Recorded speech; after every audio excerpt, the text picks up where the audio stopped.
نبی کریم علیہ السلام نے فرمایا وہ ولی کل مومن، میرا علی ہر مومن کا ولی ہے۔ ایک آدمی کہنے لگا ولی کا معنی مددگار نہیں دوست۔ میں نے کہا اچھا دوست، ہاں۔ میں نے کہا یہ بتا دوست سچا کون ہوتا ہے، کھانے پینے والا یا مشکل میں کام آنے والا؟ دوست باشد کے گیرد دست دوست، در پریشانیوں درماندگی۔ اور اب سنو حضرت علی مشکل کشا کس طرح ہے۔ بندہ جب اللہ کی راہ میں چلتا ہے سالک، تو شیطان رستے میں روڑے اٹکاتا ہے، تو جب سالک کو مشکل پڑتی ہے تو اس وقت مولا علی اس مشکل کو دور کرتے ہیں۔ یہ جو علی مشکل کشا ہے، یہ روحانی طور پر بندے کا رتبہ گھٹ رہا ہو، شیطان راہ مار رہا ہو، تو وہ مولا علی کی طرف توجہ کرے تو مولا علی آ کے مدد کرتے ہیں۔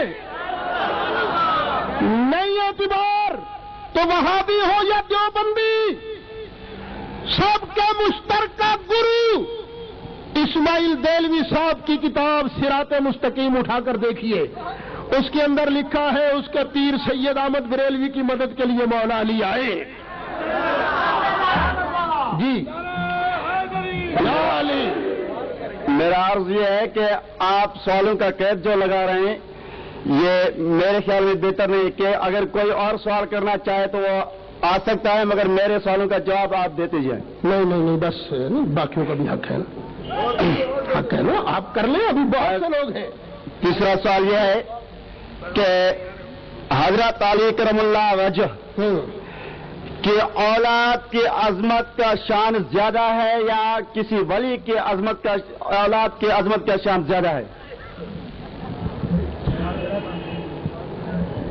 سوال یہ ہے کہ آج جو مولا علی کی اولاد ہے اس کی شان زیادہ ہے یا کسی ولی کی اولاد کی شان زیادہ ہے؟ ایک ہے مولا علی کی اولاد، امام حسن، امام حسین، یہ مولا علی کی جو اولاد ہے ان کی شان باقی سب کی اولادوں کے سے زیادہ ہے۔ نبی پاک نے فرمایا یہ حسن بھی حسین بھی جنتی جوانوں کے سردار۔ اور ایک آج ہے مولا علی کی اولاد، مولا علی کی اولاد میں سے جو علی پاک کے طریقے پر ہے، جو مولا علی کی اولاد میں سے محمد کریم کے طریقے پر ہے وہ شان والا، لیکن اگر کوئی مصطفیٰ کے طریقے پر نہیں اور کسی جناحے کا بیٹا مصطفیٰ کے طریقے پر ہے تو ان اکرمکم عند اللہ اتقاکم۔ ٹھیک ہے، تسلی ہو گئی آپ کی؟ الحمدللہ۔ ہاں جی، ایک آدمی نے آج مجھ سے بحث کیا کہ ہم لوگ زیادہ ہیں کہ سنی غلط ہیں، تم لوگ کہتے ہیں کہ ہمارا دستگیر جو ہے وہ سب سے بہتر ہے۔ میں نے کہا جی ہم مانتے ہیں۔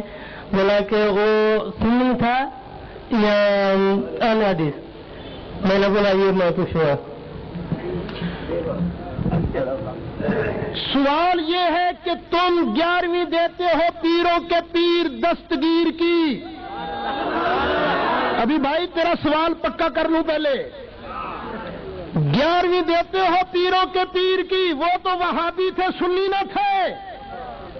ارے بھی کیسے وہابی تھے؟ وہ جی وہ رفع یدین کرتے تھے۔ وہابی نماز کس طرح پڑھتا ہے؟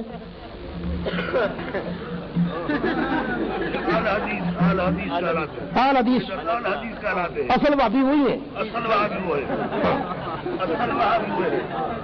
نماز پڑھتے رفع یدین۔ اور غنیت الطالبین میں لکھا ہے کہ رفع یدین کرو۔ پہلی بات تو یہ ہے کہ غنیت الطالبین پیروں کے پیر کی کتاب ہی نہیں۔ بولو نبی کریم علیہ الصلوۃ والسلام کس مہینے میں پیدا ہوئے؟ بولو کس تاریخ کو؟ یہ اہل حدیث کیا کہتے ہیں ان لوگوں کو؟ کتنا فرق ہے؟ اور غنیت الطالبین میں کیا لکھا ہے؟ نبی کریم علیہ السلام 10 محرم کو پیدا ہوئے، اس میں یہ لکھا ہے غنیت الطالبین میں۔ تو کیا خیال ہے پیروں کے پیر کو اتنا بھی نہیں پتا تھا جتنا آپ کو پتا ہے؟ تو یہ کتاب پیروں کی پیر کی، اگر تجھے غنیت الطالبین سے اتنا ہی پیار ہے تو سن، غنیت الطالبین میں لکھی ہے 20 تراویح اور یہ پڑھتا ہے 8 تراویح، تو بول پھر پیروں کا پیر سنی تھا کہ وہابی؟ غنیت الطالبین میں لکھا ہے جب امام قرآن پڑھے تم چپ کرو۔ یہ وہابی جو اہل حدیث اپنے آپ کو کہلواتے ہیں یہ امام کے پیچھے فاتحہ پڑھتے ہیں، پیروں کے پیر نے لکھا اذا قرأ فانصتوا، امام قرآن پڑھے چپ کرو۔ تو بولو پیروں کے پیر سنی تھے کہ وہابی؟ یہ چوتھے دن بھی قربانی کرتے ہیں، چوتھے دن بھی یہاں بھی کرتے ہیں کہ نہیں؟ پنجاب میں کرتے ہیں، ہاں اہل حدیث والے چوتھے دن بھی قربانی کرتے ہیں۔ غنیت الطالبین میں لکھا ہے 3 دن قربانی۔ تو بولو پھر پیروں کے پیر سنی کے وہابی؟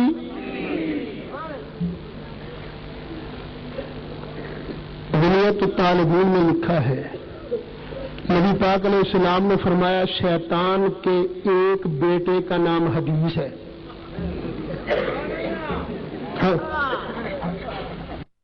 شیطان کے ایک بیٹے کا نام، اس کا کام یہ ہے وہ نماز میں وسوسے ڈالتا ہے، یہ بھی اپنے آپ کو الحدیث کہلواتا ہے، یہ بھی وسوسے ڈالتا ہے تیری نماز ٹھیک نہیں ہے، اب بول اب بول۔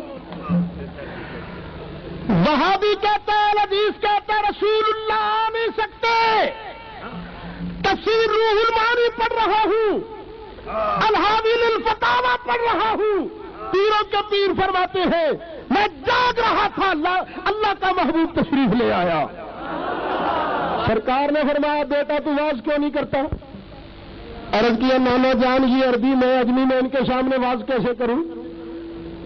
سرکار نے فرمایا افتح فاک، ذرا منہ کھول۔ فرمایا جاگتے جاگتے، میں نے جاگتے جاگتے منہ کھولا تو نبی کریم علیہ السلام نے براہ راست 7 مرتبہ میرے منہ کے اندر اپنا لب مبارک ڈالا۔ یہ اہل حدیث آج کا وہابی کہتا ہے نبی آ نہیں سکتے، فائدہ دے نہیں سکتے، اور پیروں کے پیر فرماتے ہیں رسول اللہ آئے، رسول اللہ نے فائدہ دیا۔ اب بولو پیروں کے پیر سنی تھے کہ وہابی تھے؟ ہو گیا گزارا؟ ہاں جی۔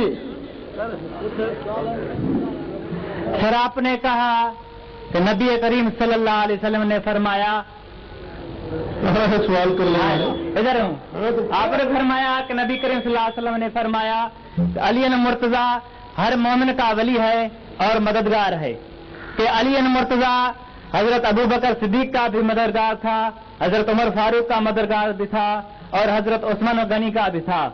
اور حضور نے کھلنے غدیر کے موقع پر فرمایا کہ من کنت مولا فہذا علی مولا، تو پھر حضرت علی مرتضیٰ کو پہلے خلافت کا موقع کیوں نہیں دیا گیا؟ یہ اسی پر وضاحت فرمائیں مہربانی۔ من کنت مولا فہذا علی کا مولا یہ کہاں سے نکلا کہ خلیفہ بلا فصل؟ مولا کا تو معنی یہاں ہے پیارا، اگر تم خلیفہ مانا کرو تو مانا پتا کیا بنے گا؟ من کنت مولا جس کا میں خلیفہ، فہذا علی مولا تو یہ علی بھی اس کا خلیفہ، یہ مصطفیٰ کس کے خلیفے؟ اسی لیے شیعوں کو آج تک سمجھ نہیں، حدیث پوری بھی نہیں۔ آگے لفظ اللہم وال من والا وعاد من نابا، یا اللہ جو علی سے پیار کرے تو بھی اس سے پیار کر۔ تو پتا چلا یا علی، پتا چلا حدیث کا معنی یہ ہے من کنت مولا، جس کا میں مولا، جس کا میں پیارا، فہذا علی مولا، علی بھی اسے پیارا۔ یہ صرف پیار کے معنی میں ہے، خلافت کے معنی میں نہیں ہے۔ اولاد مانا کسی لغت میں اولاد مانا کسی لغت میں خلیفہ نہیں، خلیفہ نہیں ہے. ہم کہتے کر لو. اگر مولا کا مولا خلیفہ تو مولا یا اللہم والا من والا، یا اللہ جو اس کو خلیفہ مانے تو بھی اس کو خلیفہ بنا، تو سارے خلیفے بن گئے. یہ تو عقل کے خلاف ہے. ہاں جی سر گزارش یہ ہے کہ یہاں پر جتنے بیٹھے ہیں اور سوالات کرتے ہیں، ہم یہ بتاتے چلے کہ ہم بھی اہل سنت سے واسطہ رکھتے ہیں. ہمیں راستوں میں اپنے دفتروں میں یہ لوگ تنگ کرتے ہیں اور ہم سے پوچھتے ہیں. ہمارے پاس اگر اتنی تعلیم نہیں ہوتی ہے ان کو جواب آپ نہیں دے سکتے ہیں، اسی لیے ہم آپ سے پوچھتے ہیں. جس نے پہلے آپ سے سوالات کیے وہ بھی اہل سنت سے تعلق رکھتا تھا. ہم سے تقریباً یہ سوال پوچھا جاتا ہے کہ جب پہلے حضرت علی رضی اللہ تعالیٰ عنہ سے حضرت امیر مومنین رضی اللہ تعالیٰ نے یہ اپنا امیر مایا، اس کی لڑائی ہوئی تھی، اور اس کے بعد اس کے بیٹے کی امام حسن اللہ تعالیٰ اور امام حسن اللہ تعالیٰ عنہ سے لڑائی ہوئی. تو آپ اس پر وضاحت کریں کہ ان میں سے جو لڑائیاں ہوتی آئی ہیں پہلے بھی بعد میں بھی، تو سچا کون تھا ان میں؟ یہ تو سب جانتے ہیں حضرت علی جو حضور پاک صلی اللہ علیہ وسلم کے گھرانے سے واسطہ رکھتا تھا وہ سچائی تھا، مگر یہ جو لڑائی ہوتی ہے حکومت کی طرف سے، یہ اس پر آپ ذرا وضاحت فرمائیں. شکریہ.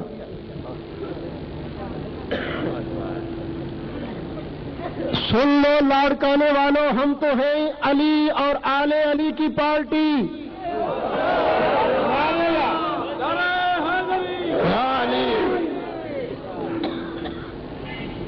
جتنی دیر تک حضرت علی مرتضیٰ سے حضرت امیر معاویہ کی لڑائی رہی، ہم مولا علی کی پارٹی. ہم کہتے ہیں حضرت امیر معاویہ غلطی پر تھے اجتہادی. حضرت علی کی شہادت کے بعد امام حسن آ گئے. اب ہم آل علی کی پارٹی، آل نبی اولاد علی کی پارٹی. ہم پھر امام حسن کے ساتھ 6 مہینے تک حضرت امام حسن اور حضرت امیر معاویہ کی لڑائی رہی. ہم کس کی پارٹی؟ امام حسن کی. ہم کہتے ہیں ان 6 مہینوں میں بھی حضرت امیر معاویہ غلطی پر تھے، اجتہادی غلطی. لیکن 6 مہینے کے بعد میرے امام حسن نے کر لی صلح. جب صلح کر لی اب ہم کس کی پارٹی؟ امام حسن کی. ہم نے کہا ہمیں نہیں پتا تم لڑے کیوں تھے، صلح کیوں کی تھی، ہم تو بس آپ کی پارٹی ہے، جن کے ساتھ لڑو گے ہماری لڑائی، جب صلح کر لو گے ہماری صلح. جب امام حسن نے صلح کر لی حضرت امیر، اب کوئی میں بغیرت تھوڑی ہوں کہ میں صلح نہ کروں. میں نے کہا امام جب تک تم لڑتے رہے ہم بھی لڑتے رہے، جب تم نے صلح کر لی ہم نے صلح کر لی. پھر صلح کے بعد امام حسن مجتبی نے حضرت اپنی شہادت تک کبھی امیر معاویہ سے لڑائی نہیں کی. جب بعد میں کبھی لڑائی نہیں کی تو ہم لڑائی کیوں کریں؟ حضرت امام حسن کی شہادت کے بعد امام حسین آ گئے. امام حسین رضی اللہ عنہ نے بھی پھر اس کے بعد حضرت امیر معاویہ کے ساتھ لڑائی نہیں کی، ہم کیوں کریں؟ حضرت امیر معاویہ کی وفات کے بعد یزید آ گیا. امام حسین نے تلوار کھڑی کر لی، ہم نے بھی تلوار کھڑی کر لی. ہم نے کہا آل نبی اولاد علی، جن کے ساتھ تمہاری صلح ہماری صلح، جن کے ساتھ تمہاری لڑائی ہماری لڑائی. کیا خیال ہے؟ شکریہ جی. پنجاب کا بزرگ ریاض احمد گور شہری کوٹلی میں آستانہ ہے اس کا، وہ کہہ رہا میری چاند میں تصویر نظر آتی ہے، آج اس میں روشنی ڈالے. وہ ایک روشنی تازہ تازہ بھی آئی ہے وہاں.